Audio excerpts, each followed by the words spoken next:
একই কথা তুমি বারবার বলো, আমি খাবো না তো খাবোই না। তুই এটা কি করলি?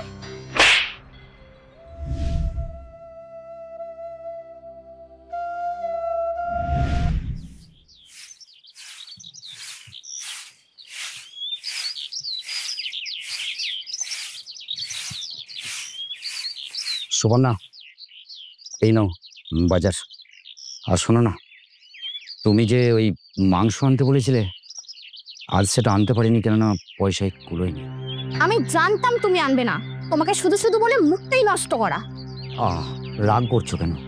দেখো, একটু বোঝার চেষ্টা করো। আর কত বুঝবো শুনি? আজ 3 দিন ধরে ছেলেটা মাংস খাবো করছে, আর আমি মা হয়ে তার মুখে একটু মাংস তুলে দিতে পারছি না। একটা মায়ের কাছে কতটা কষ্টের সেটা একবার ভেবে দেখেছো? ছেলে মাংস খাবে বলছে, তাকে মাংস এনে দিতে পারিনি। এটা কি একটা বাবার কাছে কম কষ্টের ব্যাপার? যাই হোক, তুমি একটা কাজ করো সুবর্ণা, তুমি আজকের দিনটা ছেলেটাকে বুঝিয়ে সুজিয়ে খাইয়ে দাও।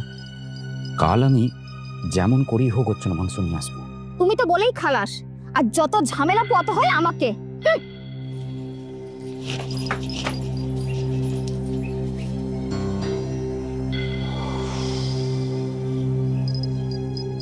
মা, ও মা, আমাকে ভাত দাও, আমার খিদে পেয়েছে।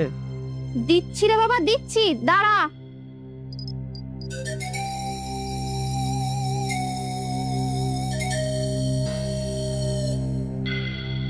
এনে বাবা, এবার লক্ষ্মী ছেলের মতো খেয়ে নে দেখি। মাংস কোথায় মা? মাংস তো আমি ভাত খাবো না। আজ খেয়ে নে বাবা, আমি তোর বাবাকে বলেছি কাল ঠিক মাংস নিয়ে আসবে। আর রাগ করিস না, সোনা ছেলের মতো এবার খেয়ে নে। একই কথা তুমি বারবার বলো, আমি খাবো না তো খাবোই না। তুই এটা কি করলি?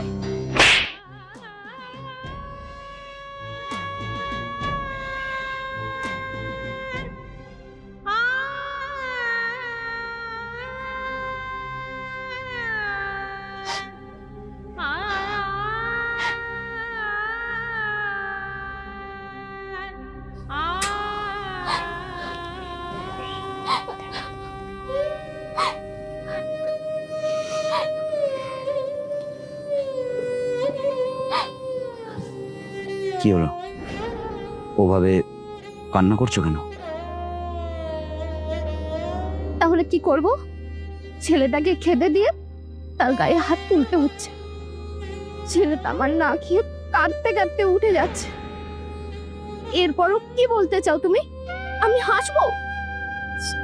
তোমার কষ্টটা আমি বুঝতে পারছি সুবর্ণা, কিন্তু কি করব বলো?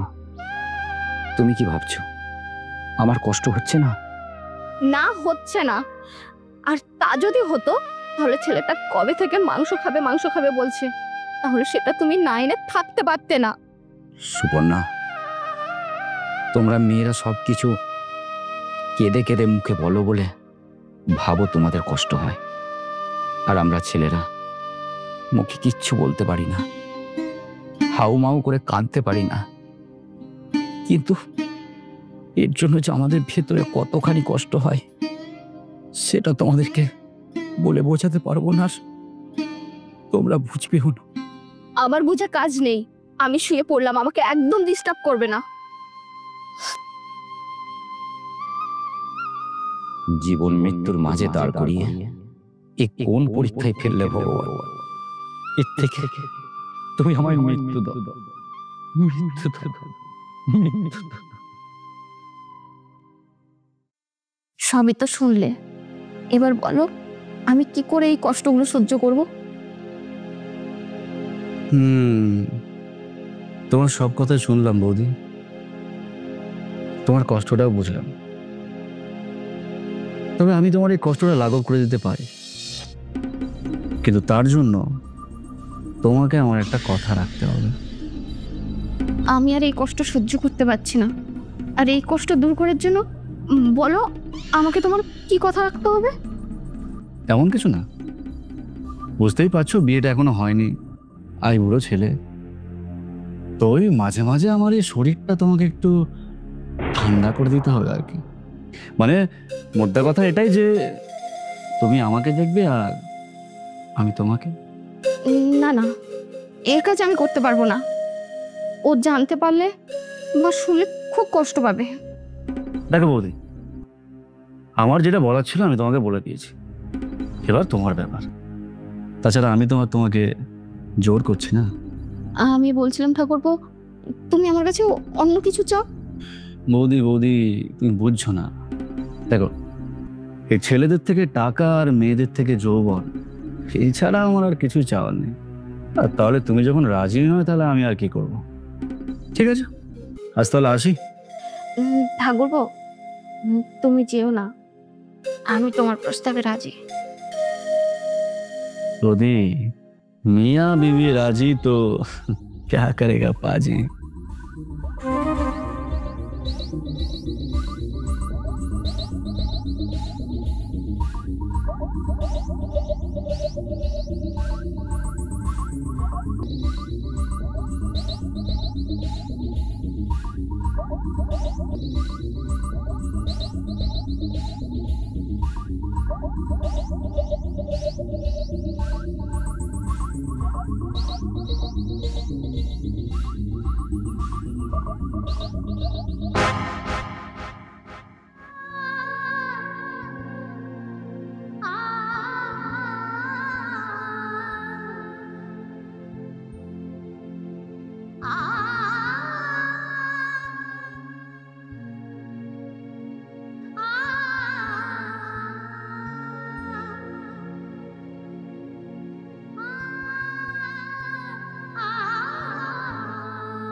বলছি, আমার শরীরটা খুব একটা ভালো লাগছে না, বুঝলে তো, আমি শুয়ে পড়ছি, আজ আর খাবো না।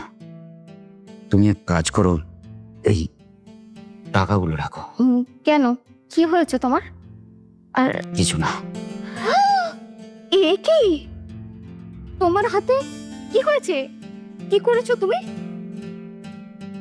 ওই সহদেবদার হার্ডওয়ার্সের দোকানে এক লরি রড এসেছিল, তো ওরা কেউ মুটে পাচ্ছিল না, আর আমি ওখানেই ছিলাম, তাই ওদের সাথে লেগে ওই মুটের কাজটা করে দিয়েছিলাম। কিছু হবে না, ঠিক হয়ে যাবে। কিছু হবে না মানে? কে বলেছে তোমাকে এই ভারী ভারী জিনিসগুলো চাকাতে? ডাক্তার না তোমাকে বারণ করেছে? আর কেন এইসব করে টাকা রোজগার করছো তুমি? বেঁচে থেকে কি লাভ সুকন্যা? যার স্ত্রী অন্যজনকে নিয়ে নিজের বিছানায় শুয়ে থাকে আর সেটা স্বামীকে চোখে দেখতে হয়, সেরকম স্বামীর কি বেঁচে থাকতে ইচ্ছা যায়? আচ্ছা সুকন্যা, তুমি তো জানো যে আমার একটা কিডনি নষ্ট হয়ে গেছে, আর একটা কিডনি যে কতদিন ভালো থাকবে তাও জানি না। এর জন্যই ডাক্তার একটু কম কাজ করতে বলেছে, তাতেও আমি আমার সাধ্য মতো কাজ করে টাকা রোজগার করি। তুমি বলো না, আমি কি ইচ্ছা করে বেশি কাজ করি না? বলো না সুকন্যা। প্লিজ তুমি চুপ করো, আমি আমার ভুলটা বুঝতে পেরেছি। আসলে কি বলতো, ছেলেটা কয়েকদিন ধরে মাংস খেতে চেয়েছিল, ওকে তো মাংস তুলে দিতে পারিনি, তাই নিজেকে ঠিক রাখতে পারিনি, তাই ওই অভির কথাতে আমি রাজি হয়ে গেছি। বিশ্বাস করো, আমি তোমাকে কথা দিচ্ছি, আমি আজকের পর আর কোনো অন্যায় করব না, কোনো ভুল করব না। আর তুমি কম কাজ করো, আমিও কাজ করব। জানো, এখন না মেয়েদের জন্য অনেক সুযোগ সুবিধা বেরিয়েছে, বাড়িতে বসেও তারা টাকা ইনকাম করতে পারবে। আমিও তাই করব কাল থেকে। প্লিজ এবারের মতো আমাকে ক্ষমা করে দাও। আমি যে তোমাকে ভীষণ ভালোবাসি সুবর্ণা, আমি কি তোমায় ক্ষমা না করে থাকতে পারি? তাছাড়া তুমি তোমার ভুলটা বুঝতে পেরে গেছো, আমি এতেই খুশি। চলো আমি খাবার বাড়ছি, তুমি খেয়ে নেবে। আমি তোমাকে খাইয়ে দেবো, আর তারপর তোমার এই কাটা জায়গায় আমি মলমও লাগিয়ে দেবো।